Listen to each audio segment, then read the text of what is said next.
ஆடி அமாவாசையில் 3 விஷயம் நீங்கள் செய்யணும். ஒன்று, புனித நதி நீராடல், தான தர்மம், பித்ருக்களுக்கு திதி தர்ப்பணம் கரெக்டாக கொடுக்கணும். நம்ம கேளக்கியர் சித்தர் கோவிலில் இருந்து 5 கிலோமீட்டர் தொலைவில் கூடுதுறை அப்படின்னு 3 ஆறுகள் சங்கமிக்கக்கூடிய இடம் இருக்கு.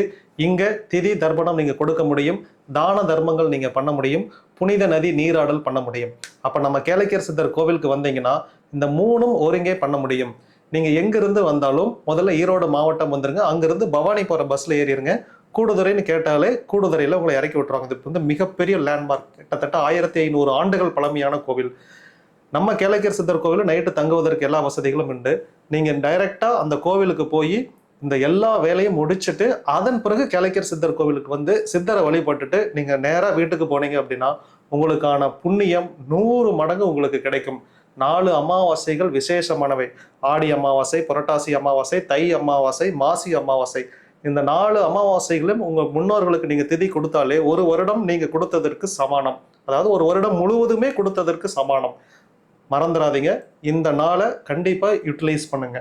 அனைவருக்கும் வணக்கம்.